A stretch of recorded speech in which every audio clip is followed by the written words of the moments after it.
Welcome back, guys, to the Iowa roleplay series. Today's kind of a sad day. Like, it's a gloomy day. I don't know, sun isn't out shining, but also to note, I think what we're going to do this video is we're going to redo this farm. It's just been on my mind, and I'm like, dude, like, the farmyard is way too small. Fitting a 16-row corn head through the farmyard, giant combines, bigger equipment, it's just too small a farmyard. So we're going to redo this farm. So as soon as we get done harvesting this field here, I'm going to expand this whole farmyard to make it bigger, larger, wider in the middle of harvest. I know, sounds a bit crazy, but that's the plan. We're going to get rebuilding this place. So as of right now, I want to be super efficient. I just want to get corn going, get corn done, and I want to get some money actually, because we only have $60,000. I got a call coming in from Buck. Hello? Hey, you're getting going on corn again today, right? Yeah, you wanna run grain cart or anything for me? Well, right now I'm trucking grain with Nate. Okay. He's knocking out his corn, but I'm heading down to the co-op. If Jake does not have the grain dryer kicked on to start drying grain, I'm gonna run into the shop and get it turned on. Okay, so we could sell grain to Jake then. Not really sell, but we can get the bin in the dryer to start drying. Okay, because I'm gonna be bringing corn into the co-op here, like in 30 minutes. All right, well, I'm pulling into the dryer right now, and it doesn't sound like the dryer's on. Okay. I'll just make sure it is so we can start drying. Perfect. Yeah, get her turned on and we'll get rolling. Perfect. We'll see, Buck. Yep. Love you. Okay, so what we're going to do is I have a hired worker running the combine right now because we're not going to have Buck available today. So we got to run super efficient. So that means I'm running grain cart, I'm running truck. So we're going to get this combine unloaded here at the end just so it's got enough capacity to then turn around and get back into the field. It should be fine, but we'll see. Okay, well, the combine's running out there. We're going to get tillage equipment just hooked up and some equipment moved around here. So we're going to get like the planter pulled out. We'll get the 4455 pulled out. Just get everything pulled out of the shed since we're going to redo everything. We'll get the 9380 quad out. We still got the precision planning monitor. We got the Kinsey monitor in here. And for now, I'm probably just going to park everything in the hayfield out here because like I'm redoing everything. What I'm actually going to do is I should probably pull an implement out there with the tractor. So I'm going to hook up to the Kinsey 12-row planter. I know this is overkill, but we got the Kinsey monitor in here. And in farming, I've started realizing there's no such thing as overkill most of the time. It's always better to have more horsepower and a bigger tractor that can do more tasks. Always. If Buck drives by or Nate drives by, they're going to think, oh my gosh, he went bankrupt. He's having an auction because I'm going to have like all my equipment lined up in this hayfield here. With the 8110 out, get it hooked up to this planter, which we really haven't used the 8110 much at all, it seems like. You know, guys, the more I realize, I bought an 8R in real life. I brought the 8320R in real life. And the more I've had this 8110, like the 10 series John Deere is such like a cost-effective tractor. Like it's just the real reliability. I've only owned one for like 5 years in real life, but there's not much that can really go wrong on these. There's no front ILS. They ride a lot rougher, but these are just like bulletproof tractors. I actually have my 8R in the shop right now because I bought it a couple hundred hours ago and I just wanted to check out everything. And there's a big bill on that. And a lot of it's like ILS or certain features about the engine that an 8110 doesn't have. And you know, by the time you get done with it, it's like, dang, those 8Rs, they can get kind of expensive. But these 8000 series, I've only spent like $4,000 in the past 2,000 hours or 1,500 hours owning the thing. And you can literally pull wagons up a hill and start power hopping and throwing your head through the cab. And you won't break a single thing on these. Trust me, I know. Knock on wood though. Knock on wood for spring planting. Hopefully that thing doesn't break down. Oh shoot, that combine's got to be full here soon. Oh, it's getting super close. Come on, let's catch it. Let's catch it. Come on. I don't know if we're going to catch combine time, guys. What the heck did you have on the combine? I got my hired man, Leroy. Leroy, well, congratulations. You got another tractor as well as another combine en route. Perfect. Thanks, Buck. I need it. Wait, you and Nate are coming out to help? Yeah, I don't know where Nate's at, but it shouldn't be too far back. There he is. He's right behind. Perfect. I'm right behind here. Let's go, boys. Let's see what we can do here. We opened up the field. We're just hoping that you might be willing to help us at some point. Oh, no, I'll be willing to give it back. Nate, you scraping your corn head through the ditch? I didn't scrape it. It was up high enough. We good. So Buck, all this is going to go to Jake, actually. All this is running to Jake. All of it. Yeah, we'll just throw it in the dryer. I only got one semi now, so hopefully we can keep up. We'll see, though. Ooh, you got the 1050 on wheels. Interesting. See what I mean? I like the split duals. Okay, guys, put your opinion down below. Do you guys like the Kinsey 1050 on wheels with split duals row crop, or do you like the tracks better? I think I like the tracks better. Split wheels. I like the tracks, but it's more cost effective to go with the wheels, it seems like. That's going to be a pain, though, if you have to service that inside dual. That's true. You run a 16-row header on that combine, right? Yep, 16 row. Okay, you both are running the same width of header. It's like if the GPS is lining up, then it wouldn't be a problem. Now, if this was Austin, we could have a problem because he runs an 18. 18 row, but he's like 20 inch though. He does something weird over there. He's goofy. No, it's the big Gearinghoff. It's a big... Gearinghoff doesn't make an 18 row 30, do they?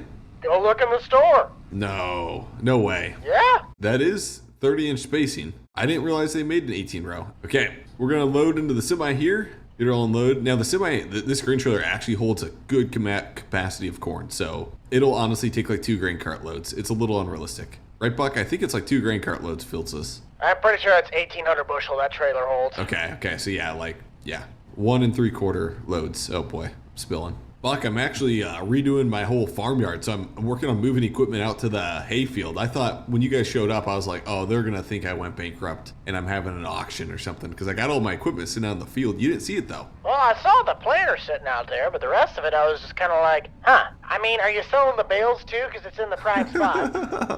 I honestly should put those bales up for auction. Nate, how full are you? Only 34.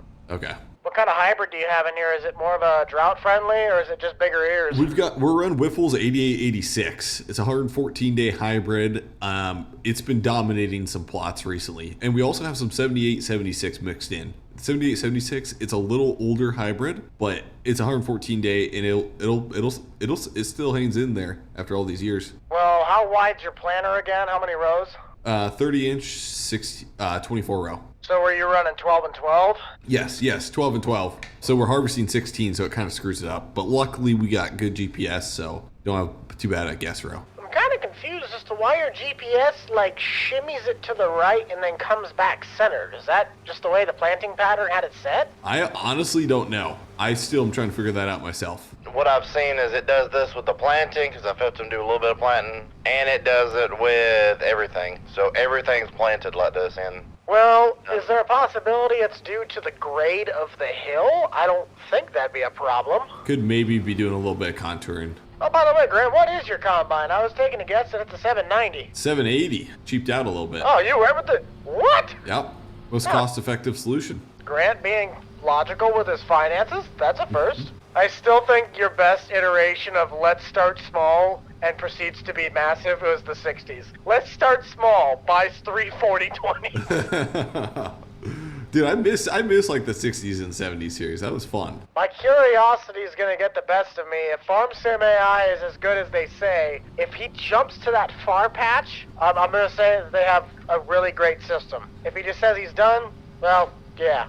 I'll be curious what happens. Feel bad for my cows. They've been staring at all this corn in the field and they probably haven't eaten in like a couple of months because I forget to feed them.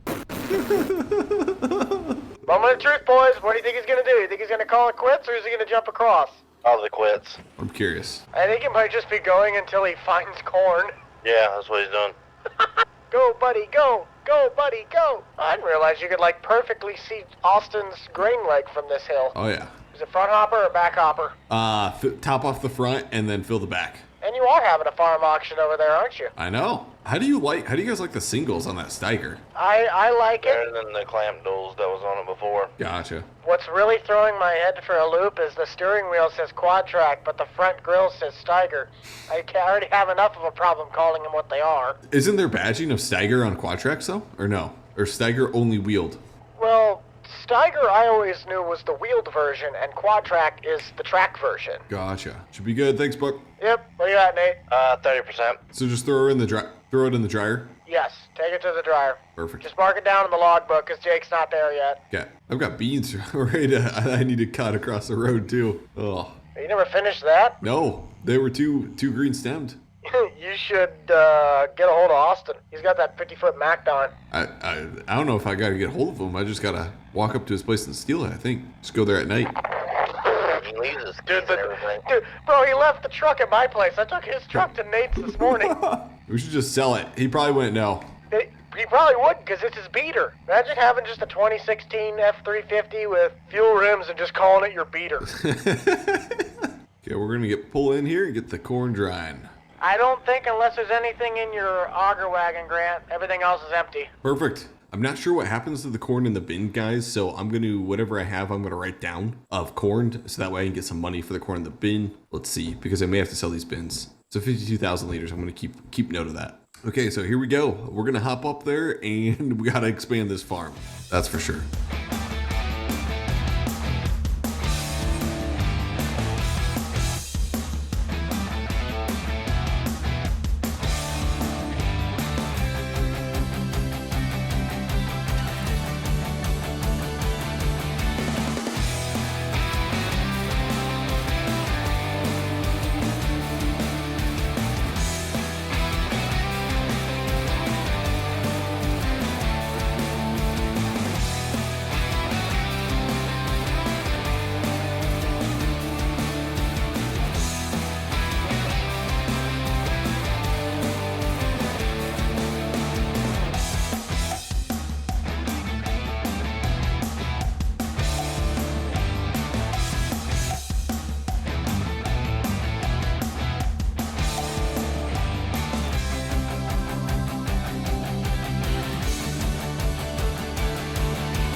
Okay guys, here she is. It's a bit tough to see. Basically we remodeled like half the farm. Like half the farm looks different. I do need to do something about this shed because it's got like mold on the side and it looks terrible, but I have my hay stored in it, so I didn't want to remove it. So I may put another shed right here, we'll see. But we have this guy stand here. I can't remove him, so he's just gonna be standing in the middle of our yard like forever. But here's what we got. We got the AGI setup. We have this awesome like rock wall that kind of just designs the whole setup. Just flows over along here, all the way down here. It looks really good from the road. So we got two big bins. We have a dryer system here. Basically, you'll come in the driveway over here, pull in the driveway down here, go through, and then pull out the driveway down that hill. We have a huge yard because we're getting a lot more bigger equipment. And then we have this giant hillside, which has HF printed into it in concrete. So basically from the sky stands for Hilbert Farms. So we got HF just printed into it and looks, I don't know. I just want to do some cool stuff and it looked kind of cool. So then we got this cold storage machine shed for equipment. This will work good. As always, the special grant special, when we have grass going through the building, I need to clean that up yet. And then we got the 60 by 120. So this is actually designed just like my machine shed I built in real life. I since sold that machine shed in that farm, but this is designed very similar to that. It's got one window here. It's got a door out the side. It's got a side door. So this should be good for more cold storage space. We should have a lot more storage. I think we're planning on moving this series at some point, guys, too, like very soon, moving to a different map. So I will probably be rebuilding a farm very shortly, but for now, this is going to help a ton. Anyways, guys, thanks for watching. Hopefully you guys enjoyed the video, and I will see you in the next one. Thanks, guys.